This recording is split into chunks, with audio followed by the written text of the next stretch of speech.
सो मैं ना काफ़ी दिनों के बाद पढ़ने बैठी हूँ।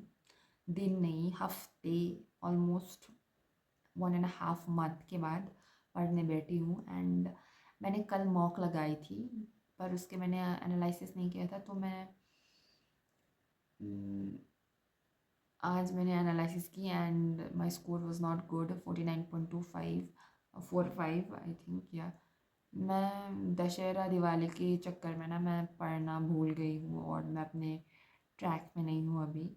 और ऐसा नहीं है कि मैं 15 दिन में कुछ उखाड़ लूँगी एसबीआई क्लर्क मेंस के लिए, ओके।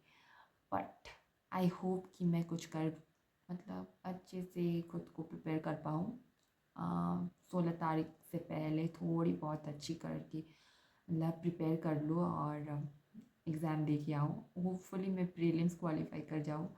पता चला कि मेंस के लिए प्रिपेयर कर रही हूँ और प्री ही क्वालिफाई नहीं हो पाया। एनीवेज, सो मैंने मॉक लगाए हैं पूरे फ़ोन से। तो मैंने फ़ोन से मॉक लगाए हैं क्योंकि माई क्रोम बुक ब्रोक डाउन, मतलब वो बिगड़ गई है। मैं जब एसबीआई क्लर्क दे के आई थी ना प्रीलिम्स, मैं घर आके देखी तो वो ऑन ही नहीं हो रहा है। तो ये भी बिगड़ गई। अब सब सब चीज़ों ने अब साथ देना छोड़ दिया है। तो I think this is the end. मेरी आखिरी साल होगी शायद एग्ज़ाम्स की भी। Anyways, let's talk about scores. मैं मॉक 2 में ही हूँ। मैंने अभी अभी दिया है मॉक 2 टेक्स्ट बुक के। लोग शायद मीन्स के कुछ 7-8 नंबर पे पहुँच चुके होंगे। 10 जितने हैं शायद उतने ही कर रहे होंगे, but I am still here giving mock number 2। तो समझ सकते हो कि कितना पीछे हूँ मैं in terms of preparation.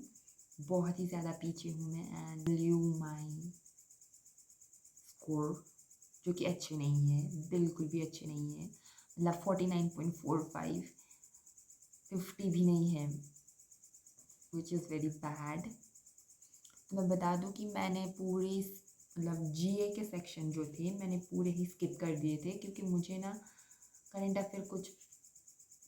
Affair से मैं कोसों दूर हूँ। मैंने कुछ पढ़ाई नहीं की है, तो ये तो मैं नहीं बोलूँगी, वो तो फिर सरासर से झूठ हो जाएगा। हाँ, मैं टच में हूँ, बट बस 1-2 ही करंट अफेयर मुझे पता है, एंड वो भी अक्टूबर महीने के एंड कुछ कुछ सितंबर के।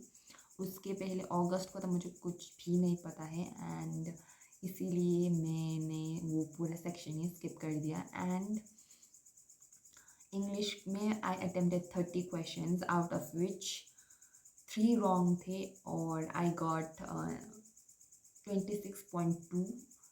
और क्वांट्स की क्या बात करूँ मैं, क्वांट्स के डीआई में इतने लंबे लंबे क्वेश्चन थे ना, मैं पढ़ रही थी और मैं बोर हो रही थी। मैं मॉक दे रही हूँ पर मैं बोर हो रही हूँ, समझ रहे हो। आलस की लेवल कुछ और ही है एंड मुझ में। एंड तो मैं सिर्फ 8 ही क्वेश्चन अटेम्प्ट करके मैंने ना दूसरे सेक्शन में जंप मार ली।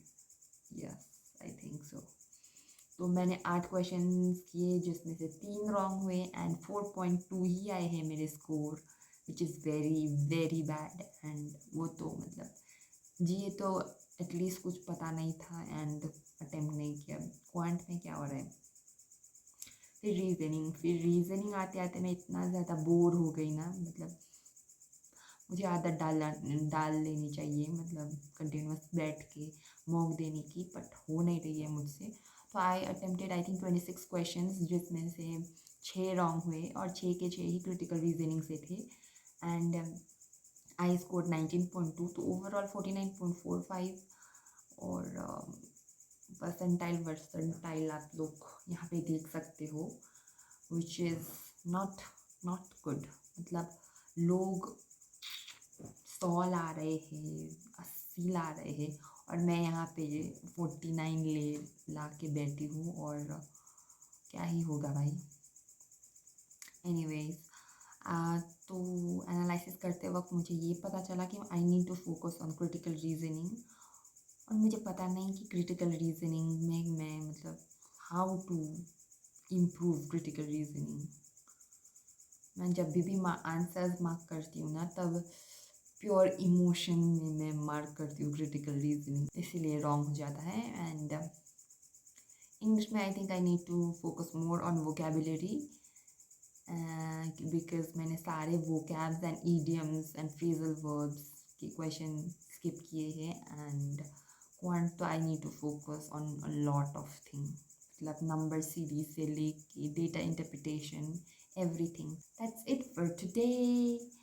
Please give me some idea on how to improve. Yeah, bye.